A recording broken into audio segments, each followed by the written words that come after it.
Today, I want to talk about schools of Buddhism. This is a huge topic. There is so much out there to learn. But for our purposes today, we're going to divide Buddhism into three schools: Theravada, Mahayana, and Vajrayana. Those names are difficult and Sanskrit-y, and I'm probably not saying them right in any way, shape, or form, but that's what it is. The first one, let's dig into. So let's talk a bit about Theravada. This word means way of the elders. It was formerly known as Hinayana, which means lesser vehicle. And that kind of sounds judgy, so it's changed recently, and now it's really referred to as Theravada. Theravada is mostly practiced in like Thailand, Sri Lanka, so sort of South and Southeast Asia.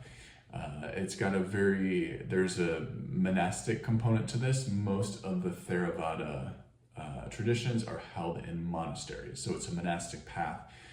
These people live their lives out in a monastery. They've taken vows, and they strictly uphold. There's a big emphasis on upholding the precepts. So the 5 precepts would be, just reading quickly from my little chanting book here, a vow to refrain from killing, stealing, immoral carnal deeds, sexy stuff, lying, and becoming intoxicated. So if you're not a monastic practitioner, you would be a lay practitioner. That means you live your life in society. And you could still embrace these precepts as a lay practitioner. They might be, so for example, in Shinnyoen, they're not followed as literally as a monastic tradition would, because we're lay practitioners. So we would, traditional monastics may have to be completely vegetarian or vegan to embrace that no killing precept. For lay practitioners, we can do this, we can view it as embracing these precepts with a spirit of mindfulness. So for the killing one in particular, like it's not required for me in Shinnyoen to be vegetarian or vegan.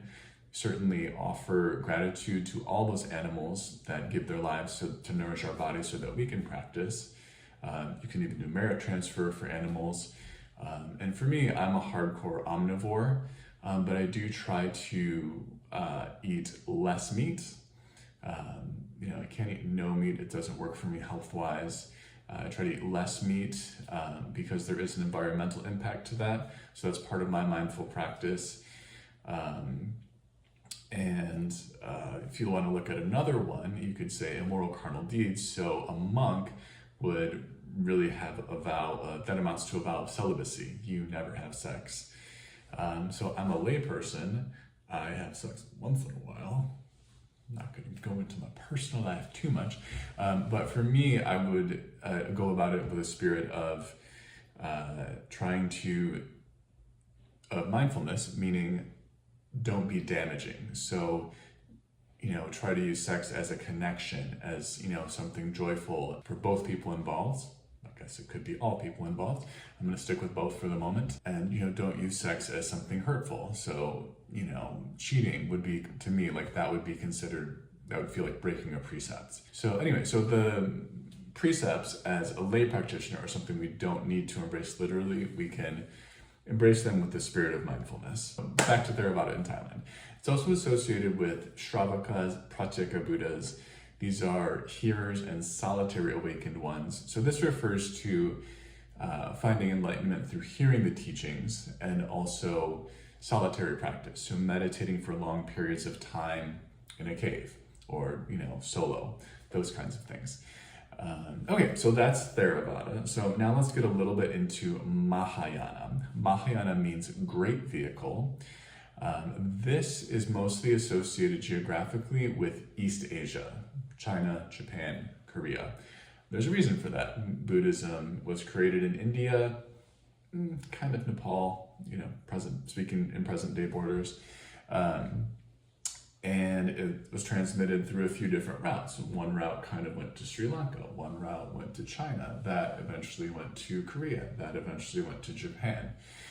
So there's a few different routes for that. So there is a geographical component there. Mahayana can also be referred to as Bodhisattvayana. Bodhisattva is a Buddha being who does not enter final enlightenment until all sentient beings have attained enlightenment. Another way to say enlightenment, spiritual liberation, spiritual freedom, nirvana. You've eliminated the fires of greed, anger, and ignorance. You've eliminated cravings, etc. So that's what we mean by enlightenment. You might say that Theravada has a more academic slant to it. Mahayana would emphasize action, although both paths do contain both elements. Also, a defining characteristic of Mahayana Buddhism, there are 3 sutras that really define Mahayana Buddhism: the Heart Sutra, the Lotus Sutra, and the Wisdom Sutras. The Lotus Sutra you might know from Tina Turner. She practices a type of Buddhism that emphasizes the Lotus Sutras. So that's an idea about Mahayana. Another key to Mahayana is that it's very other-centered. It's about finding enlightenment for the sake of others, helping to enlighten others, serving others. I think the spirit of service is something found in most types of Buddhism, but in particular that emphasis on others, doing things for others rather than yourself. That would be a key defining trait of Mahayana. And the third one we want to get into is Vajrayana. So this is the one I'm most interested in. So this would be Tibetan Buddhism. There's a school of Chinese Esoteric Buddhism. In Japan, the esoteric schools would be Tendai, Shingon, and Shinnyoen as the third school. Exoteric would mean tactile things that can be understood through normal human means. So you read the sutras to attain enlightenment.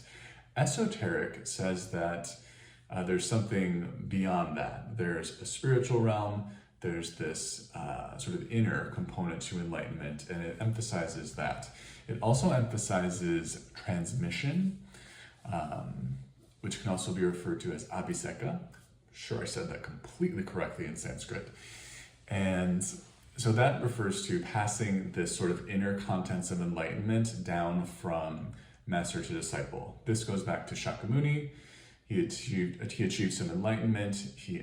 There was some debate if he should teach others, because enlightenment is very experiential, can't really be described in words. But he ended up teaching the 5 mendicants that he was previously practicing with. That's the first turning of the Dharma wheel. They taught their disciples this inner mystical part of enlightenment, and also some regular teachings as well, and on and on and on. This was systemized into a series of rites and rituals around the time of Nagarjuna. That's a whole other thing we will not get into right now. But just know that esoteric Buddhism does transmit rites and rituals and the contents of this enlightenment from master to disciple, and in an unbroken line. That is one of the key pieces there. Another defining characteristic of esoteric Buddhism is that it emphasizes attaining enlightenment in this lifetime. Other schools of Buddhism view it as a longer path, that you attain enlightenment slowly over thousands of years and many reincarnations. Esoteric Buddhism says, this is the one. You've been born into this lifetime. You've encountered this esoteric path. It's sort of an elevator, and you can achieve enlightenment through this practice in this lifetime, put an end to samsara, this constant cycle of birth and rebirth. That's another good topic we can talk about, reincarnation. That's going to be another video. So that's a few characteristics and traits of these main paths of Buddhism: Theravada, Mahayana, and Vajrayana. So again, we're going to be most interested in Vajrayana, which does share a few elements from Theravada and Mahayana, most importantly, an emphasis on being altruistic and other-centered, practicing for the benefits of others and all sentient beings. So keep this in mind as we go through our journey, and hopefully that will give you a better handle on what exactly it is that you're practicing in the context of this humongous, expansive world of Buddhism. As always, I want to hear from you. Tell me what you're thinking. Tell me I'm wrong. Tell me your experience. Tell me anything. See you next time.